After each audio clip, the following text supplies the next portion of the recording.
कि जो cropping pattern and system है उसके अंदर हमने स्पेटियल अरेंजमेंट की बात की थी, जिसमें soul crop, inter crop, mix crop आपने पढ़े थे।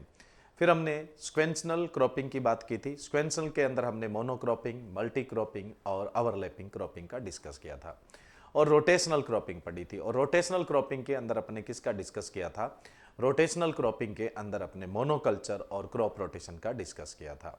इस लेक्चर में अपने बात करेंगे कि उन तीनों पैटर्न में जो नहीं थे, बची हुई जो क्रॉप है, रिमेनिंग क्रॉप्स है, उनका अपने डिस्कस करने वाले हैं। तो सबसे पहले कौन सी है? Energy crop. देखो, एनर्जी क्रॉप वो क्रॉप्स होती है जो बायो एथेनॉल प्रोड्यूस करती है। बायो एथेनॉल क्या है? एक एनर्जी का सस्ता सोर्स है, यानी चीप सोर्स है। ठीक है। अब बायो एथेनॉल कौन प्रोड्यूस कर सकती है? जिनके अंदर शुगर होता है। जिनके अंदर शुगर होता है उनके फर्मेंटेशन से ही अपने क्या है, बायो एथेनॉल है वो प्रोड्यूस कर सकते हैं। तो देखिए, बायो एथेनॉल प्रोडक्शन करने के लिए जो क्रॉप्स काम में ली जाती है उन्हें अपने क्या बोल देंगे? एनर्जी क्रॉप बोल देंगे। बायो एथेनॉल्स वो ही क्रॉप प्रोड्यूस करेगी जिनके अंदर क्या है, शुगर कंटेंट होता है। जैसे मैं बात करूं, शुगर केन है, शुगर बीट है, कोरन यानी मेज है, स्वीट सोरगम है, ओट है, बार्ले है और राय है। इन क्रॉप के अंदर शुगर कंटेंट होता है, तो इनका यूज करते हैं अपने फर्मेंटेशन से बायो एथेनॉल बनाने में, और बायो एथेनॉल का यूज करते हैं अपने बायो एनर्जी के रूप में, यानी एनर्जी सोर्स के रूप में। इसलिए अपने इसे क्या बोलते हैं? Energy crop. यहां जो मोस्ट इंपॉर्टेंट चीज है वो है, एग्जाम्पल पूछे जाते हैं कि कौन कौन सी क्रॉप है वो एनर्जी क्रॉप में आती है। तो एनर्जी क्रॉप में sugar cane, sugar beet, corn यानी maize, sweet sorghum, oats, barley and dry आती है। ये क्रॉप एनर्जी क्रॉप के अंदर आती है। इनके अंदर कुछ शुगर कंटेंट होता है, इनका फर्मेंटेशन करवाया जाता है, और फर्मेंटेशन करवा के इनसे बाय एथेनॉल प्रोड्यूस होता है, और ये by ethanol as a energy source के रूप में यूज होता है। नेक्स्ट बात करें, अगली क्रॉप है केच क्रॉप, जिसको आप कॉन्टिजेंट क्रॉप भी कह देते हैं, इमरजेंसी क्रॉप भी कह देते हैं। अब देखिए केच क्रॉप क्या होती है। दो तरीके से हम केच क्रॉप को समझ सकते हैं। जैसे मान लो कि आपने कोई क्रॉप ग्रो की जून में। अब कोई क्रॉप की सॉविंग या प्लांटिंग जून में हुई है, और मान लो अगस्त के अंदर किसी प्रकार का कोई एडवर्स कंडीशन की वजह से, जैसे मान लो कि कोई फ्लड आ गया है या हेलस्ट्रॉम, ओलावृष्टि हो गई है, उसकी कारण क्या है, क्रॉप है वो हमारी डिस्ट्रॉय हो गई, खत्म हो गई। नेक्स्ट जो क्रॉप सॉविंग टाइम है वो अक्टूबर नवंबर है। नेक्स्ट क्रॉप आप कब सॉविंग करने वाले हैं? अक्टूबर नवंबर में सॉविंग करने वाले हैं। अभी आपके पास कुछ अगस्त का टाइम है, कुछ सितंबर का है, और कुछ अक्टूबर का टाइम है। तो ये बहुत छोटा पीरियड है। तो इस छोटे पीरियड के अंदर अपने क्या करते हैं, कोई शॉर्ट ड्यूरेशन क्रॉप लगा देते हैं। कोई भी शॉर्ट ड्यूरेशन क्रॉप है वो लगा देते हैं। उस शॉर्ट ड्यूरेशन क्रॉप से अपने क्या है, कुछ प्रोडक्शन ले लेते हैं। जो हमारा रिस्क हुआ था वो कुछ ना कुछ कवर हो जाएगा। तो हमारी जब मेन क्रॉप फेल हो जाती है, तो बचा हुआ जो एक शॉर्ट पीरियड होता है उसमें शॉर्ट ड्यूरेशन क्रॉप लगा के जो रिस्क था उसको कवर कर लेते हैं। उसको अपने क्या बोल देते हैं? कैच क्रॉप या कॉन्टिजेंट क्रॉप या इमरजेंसी क्रॉप बोल देते हैं। एक तो ये। दूसरा, दो जो मेन क्रॉप्स होती है, जैसे मान लो कि मैं बात करूं वीट की। अब वीट की नॉर्थ इंडिया के अंदर हार्वेस्टिंग अप्रैल तक चली जाती है, और नेक्स्ट सॉविंग जो होती है वो क्या है, मिड जून के बाद होती है। तो यहां बीच में लगभग थोड़ा ही टाइम बचता है, 60-70-75 डेज के आसपास का टाइम बचता है। तो दो जो मेन क्रॉप है उनके बीच जो शॉर्ट इंटरवल है, उसमें शॉर्ट ड्यूरेशन क्रॉप लगा के कुछ एक्स्ट्रा गेन कर लेते हैं, उसको भी आप क्या बोलते हैं? केज क्रॉप बोल देते हैं, या इमरजेंसी क्रॉप बोल देते हैं, या कॉन्टिजेंट क्रॉप है वो बोल दिया जाता है। अब बात आती है कि केज क्रॉप के एग्जाम्पल कौन से हो सकते हैं। भाई, केज क्रॉप वही हो सकती है जो शॉर्ट ड्यूरेशन है। अब शॉर्ट ड्यूरेशन कौन कौन सी हो सकती है? जैसे मैं बात करूं तो ग्रीन ग्राम हो सकता है, उसके अलावा मोठ बीन हो सकता है, उसके अलावा मैं बात करूं तो ब्लैक ग्राम हो सकता है, उसके अलावा मैं बात करूं तो काउपी हो सकता है, जिसको आप लोबिया बोल देते हैं। इसके अलावा मैं बात करूं तो रेडिस हो सकता है। उसके अलावा कुछ लिफी वेजिटेबल्स है वो भी हो सकती है। तो ये शॉर्ट ड्यूरेशन क्रॉप ग्रो करके अगर हमारी मेन क्रॉप डिस्ट्रॉय हो गई है तो उसका जो रिस्क था वो कवर कर लेते हैं। और अगर दो मेजर क्रॉप में इंटरवल शॉर्ट था तो उसके अंदर अपने क्या है, शॉर्ट ड्यूरेशन क्रॉप लगा के एक एक्स्ट्रा प्रोडक्शन, एक्स्ट्रा इनकम है वो गेन कर सकते हैं। तो उसको अपने कैच क्रॉप या कॉन्टिजेंट क्रॉप या इमरजेंसी क्रॉप है वो बोल देते हैं। तो मैंने यहाँ पे एग्जाम्पल लिख लिए, एग्जाम्पल लिख दिए, आप देख लीजिएगा। इसके अलावा रोकेट क्रॉप, तारामीरा है, उसको भी आप किस रूप में काम में ले सकते हैं, कैच क्रॉप के रूप में ले सकते हैं, रोकेट क्रॉप जिसको आप तारामीरा बोलते हैं। इसके अलावा मस्टर्ड की भी शॉर्ट ड्यूरेशन जो वेराइटीज होती है उनको भी आप कैच क्रॉप में यूज कर सकते हैं, बट बहुत ज्यादा यूजफुल नहीं होती है। नेक्स्ट है फाउलिंग क्रॉप्स। देखो फाउलिंग क्रॉप्स क्या होती है। फाउलिंग क्रॉप्स वो क्रॉप्स होती है जिनकी कुछ प्रैक्टिस ही ऐसी है या उनका कुछ अरेंजमेंट ही ऐसा है कि वो वीड को ज्यादा इनवाइट करती है, यानी उस फील्ड पे वीड ज्यादा होगा, वीड ज्यादा होगा तो उसको हम क्या बोलेंगे, फाउलिंग क्रॉप। ऐसी क्रॉप जिसके अंदर या तो क्या है, प्लांटिंग जो स्पेस है वो ज्यादा है, प्लांटिंग स्पेस ज्यादा है, तो अब इनिशियल स्टेज में क्या है, ये बिल्कुल ओपन रहेगा तो यहां वीड बहुत सारा आ जाएगा। कुछ क्रॉप होती है जिनके अंदर प्लांटिंग स्पेस ज्यादा होता है, अब वो शुरू में तो प्लांट छोटा होता है, बाद में तो इस स्पेस को कवर कर लिया जाएगा, लेकिन इनिशियली क्या होगा, इनिशियली अपने इनिशियली अगर अपने देखेंगे तो स्पेस ज्यादा है, इनिशियली स्पेस ज्यादा है, तो यहां पे क्या है, कोई मतलब लाइट है वो भी प्रॉपर पड़ेगी, न्यूट्रिएंट्स भी यहां पे मिल जाएगा, तो वीड यहां पे ग्रो हो जाएगा। तो ऐसी क्रॉप जिसकी प्रैक्टिस ऐसी हो कि वो वीड को ज्यादा इनवाइट कर रही है, यानी इसमें आपको वीड है वो ज्यादा देखने को मिलेगा, किस वजह से, क्रॉप की प्रैक्टिस ही ऐसी है, इस वजह से वीड ज्यादा देखने को मिलेगा, तो उसको हम क्या बोलेंगे, फाउलिंग क्रॉप्स। जैसे मैं कुछ एग्जांपल्स की बात करूं, जैसे अपने कॉटन लगाते हैं, ठीक है, कॉटन के अंदर क्या होता है, प्लांटिंग स्पेस अच्छा खासा होता है। अब कॉटन का प्लांट शुरू में तो क्या होगा, इतना ज्यादा सेपरेट थोड़ी होगा कि वो जो स्पेसिंग वाला एरिया उसको कवर कर ले, नहीं करेगा तो बीच में वीड आएगा। तो कॉटन है, मेज है, तो इनके अंदर क्या होता है, इनिशियली स्पेस ज्यादा होता है, इनिशियली स्पेस ज्यादा होता है तो यहां पे वीड की प्रॉब्लम ज्यादा रहती है। तो ऐसी क्रॉप जिनके अंदर ऐसी प्रैक्टिस होती है कि जिसकी वजह से वीड ज्यादा आता है, तो उसको हम फाउलिंग क्रॉप बोलते हैं। दो एग्जाम्पल तो मैंने आपको बता दिए, एक तो कौन सा एग्जाम्पल बता दिया, कॉटन बता दिया, और दूसरा एग्जाम्पल मैंने आपको यहां पर मेज बता दिया। कॉटन भी फाउलिंग क्रॉप है, मेज भी कैसी है, फाउलिंग क्रॉप है। इसके अलावा मैं बात करूं, जो हिली एरिया है वहां पे जो अपने राइस लगाते हैं तो वहां पडलिंग नहीं कर पाते हैं अपने, हिली एरिया पे जिसको अपलैंड राइस बोलते हैं, तो वहां पे अपने क्या है, पडलिंग नहीं कर पाते, तो अपने वहां पे डायरेक्ट सोविंग करते हैं, ठीक है। तो अपलैंड डायरेक्ट जो डायरेक्ट सोड राइस होता है उसके अंदर आप देखते हो वीड की प्रॉब्लम बहुत होती है, जिसको हम डायरेक्ट सीडेड अपलैंड राइस बोल देते हैं। तो जो डायरेक्ट सीडेड अपलैंड राइस होता है उसके अंदर आप देखोगे उसमें पडलिंग नहीं होती है, पडलिंग नहीं होती है, इसकी वजह से क्या होता है, वीड की प्रॉब्लम बहुत ज्यादा होती है। वैसे तो आपको पता हो तो पडलिंग का मेन ऑब्जेक्ट होता है वाटर के इनफिल्ट्रेशन को मिनिमम करना, या मतलब उसको रिड्यूस करना, यानी पडलिंग है उसका मेन ऑब्जेक्ट क्या होता है, मेन ऑब्जेक्ट होता है वाटर के इनफिल्ट्रेशन को रिड्यूस करना, यानी कम से कम करना। तो मेनली पडलिंग होती इसीलिए है, लेकिन पडलिंग करने से वाटर इनफिल्ट्रेशन कम होगा तो न्यूट्रिएंट्स का लीचिंग डाउन भी क्या होता है, कम होता है, तो न्यूट्रिएंट लीच डाउन भी क्या होगा, कम होगा, और उसके अलावा वीड भी क्या होता है, कम होता है। तो पडल्ड जो फील्ड होता है वहां पे वीड की प्रॉब्लम ज्यादा नहीं होती है, लेकिन जो अपलैंड डायरेक्ट सीडेड जो राइस होता है उसके अंदर वीड की प्रॉब्लम बहुत ज्यादा देखने को मिलती है, क्योंकि वहां पे पडलिंग नहीं होती है, इस वजह से वहां पे वीड की प्रॉब्लम बहुत ज्यादा देखने को मिलती है। तो आपसे पूछ ले फाउलिंग क्रॉप के एग्जाम्पल कौन से, एक तो मेज बताओगे, दूसरा कॉटन बताओगे, तीसरा डायरेक्ट सीडेड अपलैंड राइस बताओगे, डायरेक्ट सीडेड अपलैंड राइस बताओगे। क्लियर है स्टूडेंट? तो ये होगी फाउलिंग क्रॉप्स। फाउलिंग क्रॉप्स के एग्जाम्पल आप लोगों से पूछे जाते हैं और आपको एग्जाम्पल अच्छे से ध्यान रखना है। फाउलिंग क्रॉप क्या होती है, यानी दूषित फसल क्या होती है, वो तो आपके क्लियर हो ही गया है कि ऐसी क्रॉप जिसकी प्रैक्टिस ऐसी हो, कल्चर प्रैक्टिस ऐसी हो, जिसकी वजह से वीड क्या है, ज्यादा आता है, उसे फाउलिंग क्रॉप बोलते हैं।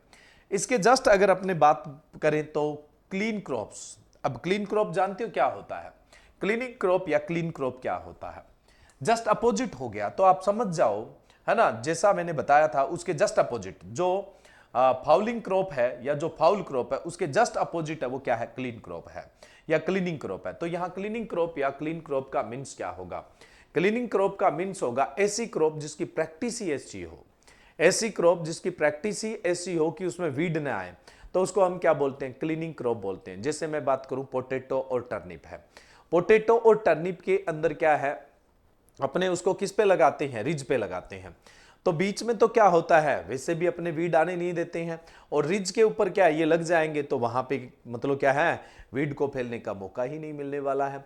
तो जैसे टर्निप और पोटैटो है वो क्लीनिंग क्रॉप का बेहतरीन एग्जाम्पल है। वैसे आपको पता हो तो ट्यूबर क्रॉप्स होती है और रूट क्रॉप्स होती है, वही क्लीनिंग क्रॉप का सबसे बेहतरीन एग्जाम्पल होता है। यानी ऐसी क्रॉप जिसकी ऐसी प्रैक्टिस हो जिसकी वजह से वीड न आए तो उसको अपने बोलते हैं क्लीनिंग क्रॉप। ऐसी क्रॉप जिसमें ऐसी प्रैक्टिस हो जिसकी वजह से वीड ज्यादा आए वो तो फाउलिंग क्रॉप, और जिसकी वजह से वीड नहीं आए वो क्लीनिंग क्रॉप। अब जैसे जो फाउलिंग क्रॉप थी उसका एग्जाम्पल आपको अच्छे से ध्यान रखना है, मेज था, कॉटन था और डायरेक्ट सीडेड अपलैंड राइस था। और क्लीनिंग क्रॉप का एग्जाम्पल कौन सा है? पोटैटो है और टर्निप है, पोटैटो है और टर्निप है। ठीक है, चलिए ये हो गया क्लीनिंग क्रॉप। अब एक आती है कवर क्रॉप, जिसको आप मर्दा रक्षित फसल बोल देते हैं। सिंपल है, कवर क्रॉप क्या होती है। देखिए स्टूडेंट, ऐसी क्रॉप जो सॉइल के ऊपर फैल के बढ़ती है, स्प्रेडिंग नेचर की होती है, स्प्रेडिंग नेचर की होती है। ठीक है, जिससे क्या है, वो इसकी रूट भी स्प्रेडिंग नेचर की होती है। तो ये क्या करती है? सॉइल को बांध के रखती है ना, सॉइल को बांध के रखती है, सॉइल इरोजन नहीं होने देती। ऐसी क्रॉप जो ग्राउंड पे एक बढ़िया कवर बना लेती है और सॉइल को इरोड नहीं होने देती है, सॉइल कंजर्वेशन करती है, उसको कवर क्रॉप बोलते हैं। अब कवर क्रॉप में कौन सी क्रॉप आती है भाई? एक तो पल्सेज आता है और दूसरा कौन सा आता है? ग्रासेस आता है। एक तो पल्सेज आएगा, दूसरा कौन सा आएगा? ग्रासेज आएगा। एक तो पल्सेज आएगा, दूसरा कौन सा आएगा? ग्रासेज।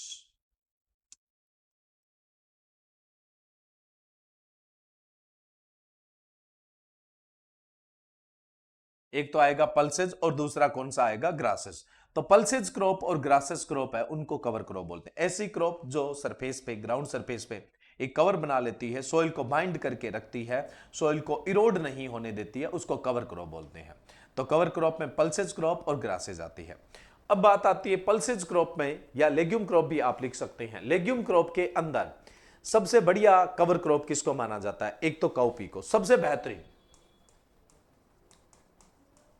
सबसे बेहतरीन कवर क्रॉप पल्सेज में से। ग्रासेज तो है ही है, पल्सेज में सबसे बेहतरीन किसको मानेंगे? काउपी को। और अब मैं पल्सेज तो नहीं बोलूंगा, लेग्यूम बोलूंगा। तो जो ग्राउंड नट होती है स्प्रेडिंग टाइप की, फैलने वाला जो ग्राउंड नट होता है, स्प्रेडिंग टाइप का जो ग्राउंड नट होता है, वो भी अपने आप में क्या है? बहुत शानदार कवर क्रॉप होता है। तो उसको भी अपने क्या है? कवर क्रॉप की कैटेगरी में रखते हैं। नेक्स्ट अपने बात करें, अगली जो क्रॉप है एग्जॉस्टिव क्रॉप। एग्जॉस्टिव क्रॉप का मतलब होता है थकाऊ फसल। देखो, ऐसी क्रॉप जो न्यूट्रेंट लेने में बहुत अग्रेसिव होती है, यानी बहुत तेजी से न्यूट्रेंट अपटेक करती है, अग्रेसिवली न्यूट्रेंट है वो अपटेक करती है, बहुत ज्यादा न्यूट्रेंट अपटेक करती है, जिसकी वजह से सॉइल की फर्टिलिटी कम होती जाती है। मोटा मोटा कहने का मतलब है, जो एग्जॉस्टिव क्रॉप होती है उसको हम लगातार क्रॉप रोटेशन में काम में नहीं ले सकते हैं। चाहे क्रॉप चेंज कर रहे हैं, लेकिन वो क्रॉप ही अगर एग्जॉस्टिव हुई, मतलब पहले भी आपने लगाई वो भी एग्जॉस्टिव हुई और अगली भी एग्जॉस्टिव हुई, तो सॉइल की फर्टिलिटी कम होगी, चाहे आप क्रॉप रोटेशन क्यों न ले रहे हो, है ना। तो ऐसा नहीं होता है, आपको कभी भी क्रॉप रोटेशन में कंटिन्यू एग्जॉस्टिव क्रॉप नहीं लगानी चाहिए। एग्जॉस्टिव क्रॉप कौन सी है? जो अग्रेसिवली न्यूट्रेंट अपटेक करती है और सॉइल की फर्टिलिटी को डिक्रीज कर देती है, उसको एग्जॉस्टिव क्रॉप बोलते हैं। जो बहुत तेजी से न्यूट्रेंट अपटेक करती है ना, और सॉइल की फर्टिलिटी उससे कम होती रहती है, उसको एग्जॉस्टिव क्रॉप बोलते हैं। देखो, इसके जस्ट अपोजिट होती है रिस्टोरर क्रॉप या रिस्टोरेटिव क्रॉप्स। रिस्टोरेटिव क्रॉप्स क्या होती है? देखो, रिस्टोरेटिव क्रॉप्स का मींस क्या होता है? ऐसी क्रॉप जो सॉइल फर्टिलिटी को बूस्ट करती हो, सॉइल फर्टिलिटी को इंप्रूव करती हो, उसको हम क्या बोलते हैं? रिस्टोरेटिव क्रॉप बोलते हैं, रिस्टोरेटिव क्रॉप बोलते हैं। अब देखो, रिस्टोरेटिव क्रॉप्स कौन सी होती है? वैसे तो आपको पता लग गया होगा, पुनः भरण फसलें, यानी रिस्टोरेटिव क्रॉप्स क्या है? ऐसी क्रॉप जो सॉइल की फर्टिलिटी को इंप्रूव करती है। ऐसी क्रॉप तो लेग्यूम होती है जो नाइट्रोजन फिक्सेशन करेगी, जिससे सॉइल की फर्टिलिटी क्या होगी? बूस्ट होगी। सॉइल की फर्टिलिटी क्या होगी? बूस्ट होगी। तो अब जैसे मैं बता रहा था कि क्रॉप रोटेशन के अंदर आपको कॉन्टिन्यू एग्जॉस्टिव क्रॉप नहीं लेनी चाहिए। एग्जॉस्टिव, रिस्टोरेटिव, एग्जॉस्टिव, रिस्टोरेटिव, इस तरह से आपको क्रॉप रोटेशन है वो अरेंज करना चाहिए। ये चीज आपको ध्यान रखनी होती है। तो हमारी बात चल रही थी किसकी? एग्जॉस्टिव क्रॉप्स की। तो एग्जॉस्टिव क्रॉप की बात कर रहे थे, तो एग्जॉस्टिव क्रॉप्स के एग्जाम्पल कौन से? सनफ्लावर है, एग प्लांट यानी ब्रिंजल है, चिल्ली भी है, लिनसीड, अलसी भी है, मेज, ज्वार और सीरियल्स है। सीरियल ऑलमोस्ट एग्जॉस्टिव ही होते हैं। सीरियल ऑलमोस्ट क्या होते हैं? एग्जॉस्टिव ही होते हैं। ये बहुत अग्रेसिवली क्या करते हैं? न्यूट्रेंट अपटेक करते हैं। तो देखिए, मैंने बताया सनफ्लावर है, ब्रिंजल है, चिल्ली है, लिनसीड है, मेज है, सोरगम है और अदर भी सीरियल, व्हीट है, राइस है। ये सब किसके अंदर आते हैं? ये सब एग्जॉस्टिव क्रॉप्स के अंदर आते हैं। और रिस्टोरर क्रॉप में कौन सी आती है? लेग्यूम आती है। रिस्टोरर क्रॉप में हमेशा कौन सी आएगी? लेग्यूम क्रॉप आएगी। रह जाएगी याद। नेक्स्ट अपने बात करते हैं गार्ड क्रॉप। देखिए गार्ड क्रॉप क्या होती है। देखो हमने कोई क्रॉप लगाई और इस क्रॉप के सराउंडिंग में कोई हार्डी क्रॉप लगा दी।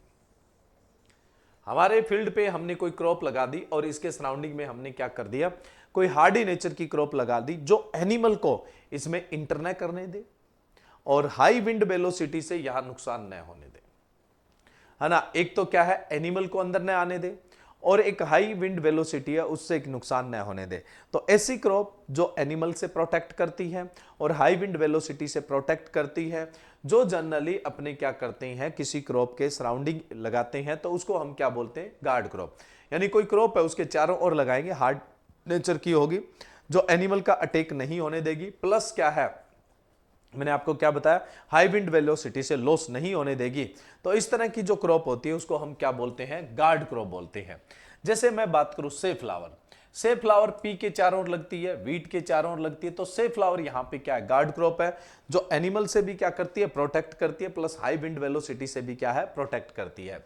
इसी तरह से हम बात करें मेस्टा, मेस्टा शुगर केन के चारों ओर लगती है। मेस्टा जो है वो शुगर केन के चारों ओर लगती है, तो ये भी क्या है? गार्ड क्रॉप का ही काम करती है। इसी प्रकार से मैं बात करूं, बहुत सारी क्रॉप के चारों ओर रेड ग्राम की जो लॉन्ग ड्यूरेशन वेराइटीज होती है वो लगाई जाती है, जो एनिमल से और हाई विंड वेलोसिटी से क्रॉप को प्रोटेक्ट करती है। उसके अलावा कुछ हम पेनुअल्स जो क्रॉप है उनको भी गार्ड क्रॉप के रूप में लगाते हैं, जैसे मेहंदी है, उसके अलावा करौंदा जो एक हरब सरब के रूप में क्या है? फ्रूट होता है, यानी झाड़ी के रूप में फ्रूट होता है, तो करौंदा है उसको भी हम as a guard crop use करते हैं। और उसके अलावा जट्रोफा, जिसको आप रतन जोत बोलते हो, जो एक एज ए मेडिसिनल प्लांट और as a biodiesel plant use होता है, उसको भी अपने क्या है? गार्ड क्रॉप की तरह ही यूज करते हैं। किस किस को? एक तो मैंने कौन सा बताया आपको? मेहंदी, दूसरा जट्रोफा और तीसरा करौंदा। बट ये पेनुअल्स नेचर के होते हैं। एक तरह से ये मैं बात करूं तो लाइव फेंस बनाने का काम करते हैं, यानी हेज बनाने का, यानी बाड़ बनाने का काम करते हैं, जिससे एनिमल से क्या है? प्रोटेक्शन हो जाता है और हाई विंड वेलोसिटी से भी प्रोटेक्शन हो जाता है। नेक्स्ट अपने बात करें, नेक्स्ट है ट्रैप क्रॉप। देखिए स्टूडेंट, ट्रैप क्रॉप क्या होती है? ट्रैप क्रॉप और एंटागोनास्टिक क्रॉप दोनों में थोड़ा डिफरेंस होता है। ट्रैप क्रॉप और एंटागोनास्टिक क्रॉप। देखो एंटागोनास्टिक,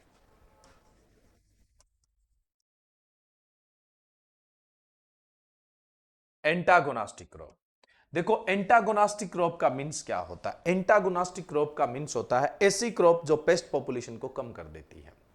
ऐसी क्रॉप जो पेस्ट पॉपुलेशन को कम कर देती है उसको एंटागोनास्टिक क्रॉप बोलते हैं। ऐसी क्रॉप जो पेस्ट पॉपुलेशन को कम कर देती है उसको एंटागोनास्टिक क्रॉप बोलते हैं। जैसे सोलेनेसी, सोलेनेसी के अंदर मेलिडोगाइनी यानी रूट नोट नेमेटोड की बहुत समस्या है। जो सोलेनेसी है उसके अंदर रूट नोट नेमेटोड यानी मेलेडोगाइनी जो नेमेटोड है उसकी बड़ी समस्या है। तो उसके कंट्रोल के लिए, उसकी पॉपुलेशन को कम करने के लिए हम क्या करते हैं? 9 रेशियो में तो लगाते हैं सोलेनेसी क्रॉप। कोई सी भी सोलेनेसी है 9 रेशियो में तो लगाओगे सोलेनेसी क्रॉप, 10 रेशियो में, 9 में नहीं, 10 रेशियो में तो लगाओगे सोलेनेसी क्रॉप। और नेक्स्ट लाइन में आप कौन सी लगा दोगे? मेरीगोल्ड लगा दोगे। फिर आप वापस से क्या करोगे? फिर से आप वापस से क्या काम करोगे? वापस से आप सोलेनेसी जो भी क्रॉप है वो लगा दोगे, tomato, brinjal, chilli, tobacco, potato, कुछ भी है। तो 10:1 के अंदर आप क्या करते हैं? सोलेनेसी और मेरीगोल्ड लगा देते हैं। तो मेरीगोल्ड क्या करता है? रूट से कुछ ऐसे केमिकल एक्सट्रैक्ट करता है जिसकी वजह से नेमेटोड की पॉपुलेशन है वो कम हो जाती है। इसलिए यहां पे मेरीगोल्ड को एंटागोनास्टिक क्रॉप बोल देंगे। मेरीगोल्ड को आप क्या बोल देंगे? एंटागोनास्टिक। तो एंटागोनास्टिक वो क्रॉप होती है जो पेस्ट पॉपुलेशन को क्या करती है? मिनिमाइज करती है, तो उसको हम क्या बोलेंगे? एंटागोनास्टिक। एक बेस्ट एग्जांपल मैंने आपको बताया है, सोलेनेसी में मेलिडोगाइनी यानी रूट नोट नेमेटोड को कंट्रोल करने के लिए वहां एंटागोनास्टिक क्रॉप के रूप में आप क्या यूज करते हैं? मेरीगोल्ड है वो यूज करते हैं। सोलेनेसी के अंदर मेरीगोल्ड यूज करते हैं। ट्रैप क्रॉप क्या होती है? जैसे मान लो कि ये कोई क्रॉप है, तो इस क्रॉप के अंदर कोई ऐसी क्रॉप सराउंडिंग में या बीच में, जैसे मान लो कि मैंने कहा यहां पे मैंने कॉटन लगाया, कॉटन की 10 रो और उसके बाद मैंने एक ओकरा की रो, फिर कॉटन की 10 रो, फिर ओकरा की एक रो। तो ये ओकरा जो है इसको क्या है? जो बोलवर्म है वो पसंद करता है और कॉटन से भी ज्यादा पसंद कर देता है। तो अब क्या, इस कॉटन में जो बोलवर्म था वो किस पे चला जाएगा? ओकरा पे, क्योंकि पसंदीदा चीज आ गई ना, पसंद की तरफ तो जाएगा ही जाएगा इंसान। चलिए, तो 10 लाइन किसकी है? कॉटन की, 1 ओकरा की, 10 कॉटन फिर 1 ओकरा। तो अब इस कॉटन के अंदर बोलवर्म लगता है, लेकिन बीच बीच में आपने एक लाइन किसकी लगा रखी है? ओकरा की लगा रखी है। तो ये जो बोलवर्म होगा ये सारे का सारा किस तरफ चला जाएगा? ओकरा पे चला जाएगा। जब ओकरा पे चला जाएगा, ओकरा की सिंगल लाइन पे चला जाएगा, तो वहां पे हम पेस्टिसाइड की हाई डोज डाल के उसको मार देंगे। तो पूरे फील्ड पे हमें पेस्टिसाइड डालने की जरूरत नहीं पड़ी और पेस्ट को भी हमने क्या कर लिया? कंट्रोल कर लिया।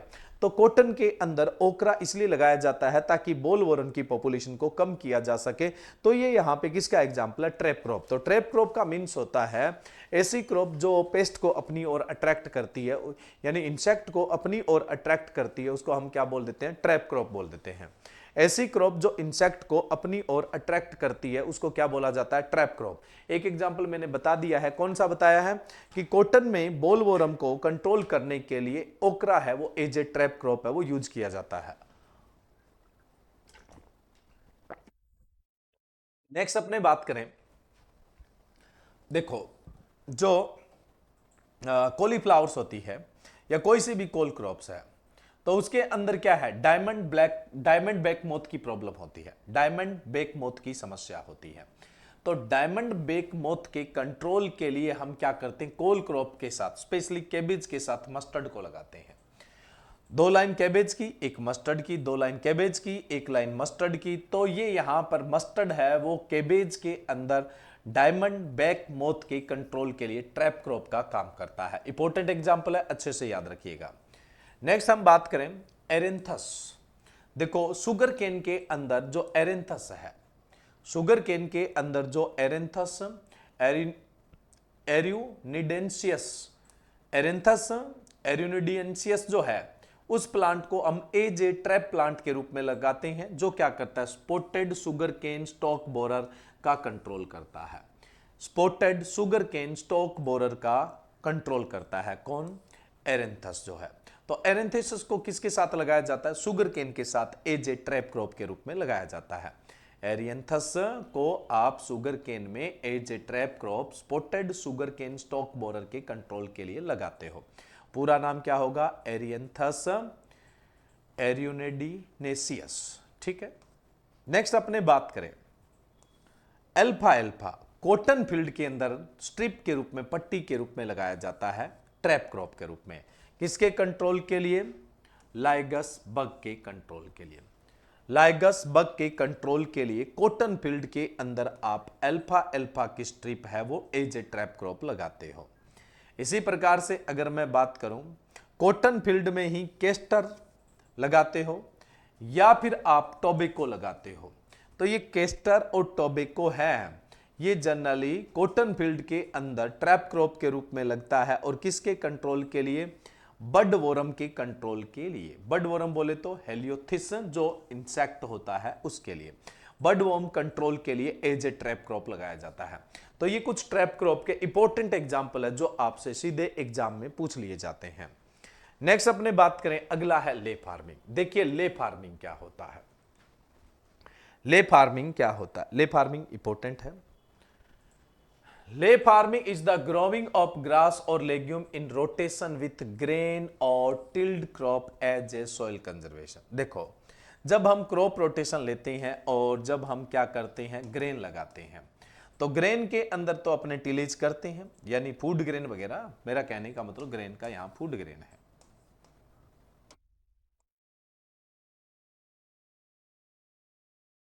फूड ग्रेन लगाते हैं, टिलेज करते हैं, तो सोइल इरोजन बढ़ता है। तो अपने क्या करते हैं, रोटेशन के अंदर ग्रासेज और लेग्यूम को भी इन्वॉल्व करते हैं।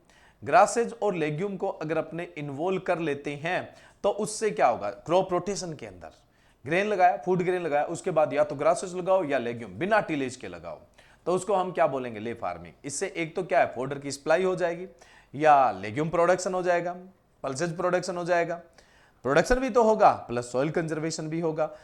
तो कहने का मतलब सॉइल कंजर्वेशन के पर्पस से फूड ग्रेन के साथ आप ग्रासेज और लेग्यूम को भी रोटेशन में शामिल करते हैं, इन्वॉल्व करते हैं, उसको ले फार्मिंग बोलते हैं।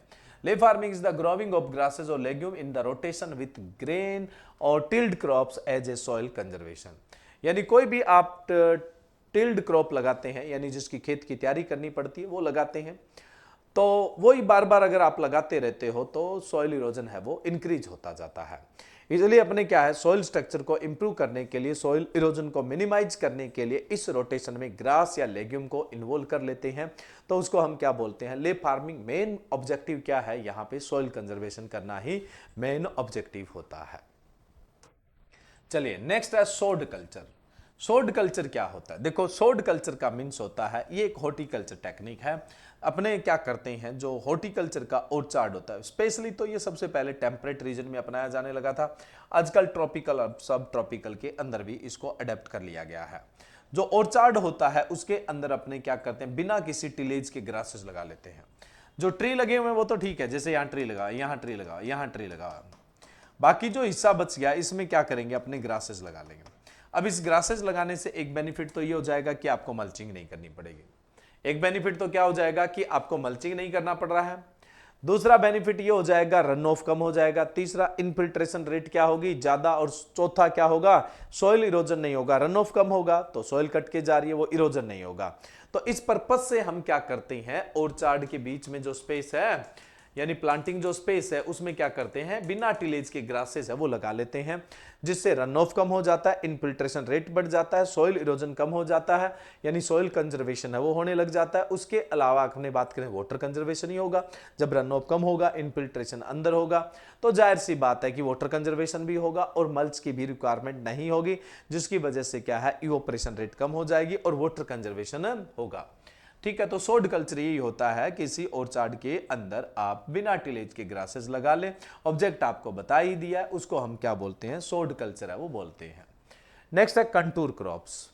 देखिए, कंटूर क्रॉप्स क्या होता है, जो हिली एरिया है, स्लोपी एरिया है, वहां पर अपने क्या है, इरोजन को और रन ऑफ को कम करने के लिए, हालांकि ये तो कंप्लीट अपने डिस्कस करेंगे आगे, पूरे का पूरा यहां पे अपने को डिस्कस नहीं करना है ज्यादा, जस्ट एक बताना है आपको कि कंटूर क्रॉप का मीन्स क्या होता है।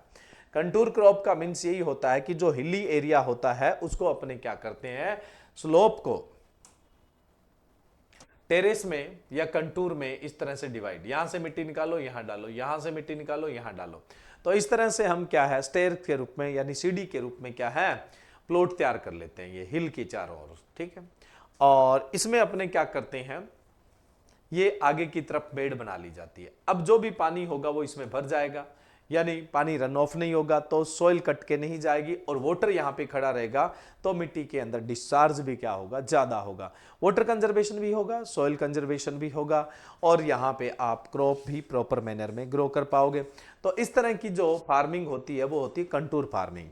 इस कंटूर फार्मिंग के अंदर ये कंटूर है, ये टूटे नहीं, तो हम यहां पे क्या लगाते हैं, ग्रासेस लगाते हैं, इसके ऊपर क्या लगाते हैं, ग्रासेस लगाते हैं, ताकि ये कंटूर है ये इरोड न हो जाए। तो उसको हम क्या बोलते हैं, कंटूर क्रॉप बोलते हैं। यानी कंटूर लाइन पे आप इरोजन को रोकने के लिए जो क्रॉप लगाते हैं उसको हम क्या बोलते हैं, कंटूर क्रॉप। और कंटूर क्रॉप कौन सी होती है, ग्रासेज होती है या फिर पल्सेज होती है।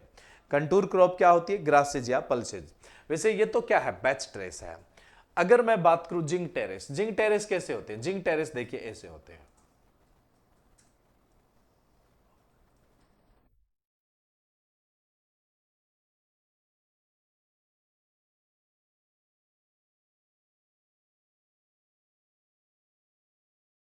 देखो, जिंक टेरेस ऐसे होते हैं, यहां पे तो चलो ठीक है, आपने पानी इकट्ठा कर लिया, यहां भी पानी, ये जो एरिया है यहां पे तो इरोजन हो सकता है, तो यहां पे आप क्या लगाओगे, ग्रासेस लगाओगे या पल्सेस लगाओगे, तो यहां पे इरोजन नहीं होगा। तो कंटूर लाइन होती है, वहां पर कुछ ऐसी क्रॉप लगाना जो उस कंटूर को डैमेज नहीं होने देता है, सॉइल इरोजन नहीं होने देता है, रन ऑफ को कम कर देता है, तो उसको हम क्या बोलते हैं, कंटूर क्रॉप। और कंटूर क्रॉप में कौन सी आती है, पल्सेज आती है, और उसके अलावा ग्रासेज आती है।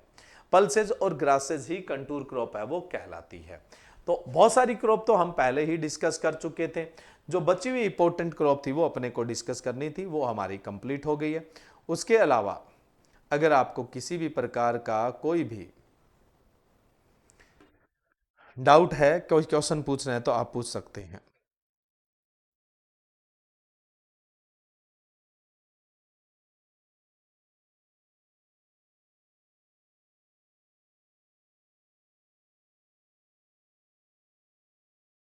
बरियर क्रॉप भी बता देते हैं भाई।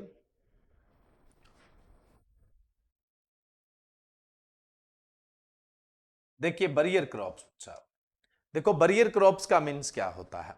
बरियर क्रॉप, बरियर क्रॉप्स का मीन्स होता है, बरियर क्रॉप्स का मीन्स होगा कि ये जो क्रॉप है, कोई आपने क्रॉप लगा रखी है, कोई क्रॉप लगा रखी है, तो इससे क्या है, बाहर से कोई भी वेक्टर या इंसेक्ट आ ही सकता है, और हो सकता है आपने सीड प्रोडक्शन के लिए यहां पे कोई वैरायटी लगा रखी है, तो पोलन भी आ सकता है। तो क्या है, दूसरी जो वैरायटी उसके पोलन आ सकते हैं, और उससे क्या होगा, जेनेटिकल प्योरिटी कम हो जाएगी। तो अपने क्या करते हैं, बॉर्डर पे सराउंडिंग क्या करते हैं, थोड़ी ज्यादा हाइट की क्रॉप लगा देते हैं, ज्यादा हाइट की क्रॉप लगा देते हैं, जिससे क्या होगा, अंदर कोई इंसेक्ट घुसेगा नहीं, जिससे वेक्टर मतलब इंसेक्ट वेक्टर नहीं घुसेगा, तो वायरल डिजीज है वो ट्रांसमिट नहीं होंगे, डिसमिनेशन नहीं होगा, ठीक है। तो एक तो ये फायदा हो जाए, इंसेक्ट इंटर नहीं करेगा, और जो इंसेक्ट है वो एज ए वेक्टर काम कर रहा है, तो वायरल डिजीज नहीं आएंगे, प्लस जो अनवांटेड पोलन है वो भी इसके अंदर नहीं आएंगे। तो ये थोड़ी सी क्या होती है, ज्यादा हाइट की क्रॉप होती है, जो क्या है, एक बैरियर का काम करती है, रुकावट का काम करती है, तो इसे हम बैरियर क्रॉप बोल देते हैं। बैरियर क्रॉप के रूप में आप लगाते हैं, मेज भी लगाते हैं, और मैं बात करूं तो ज्वार भी लगाते हैं, और उसके अलावा मैं बात करूं तो शुगर केन भी लगा लेते हैं। शुगर केन के अलावा जूट है वो भी आप बैरियर क्रॉप के रूप में लगाते हैं, और मेस्टा होती है उसको भी आप एज ए बैरियर क्रॉप लगाते हैं।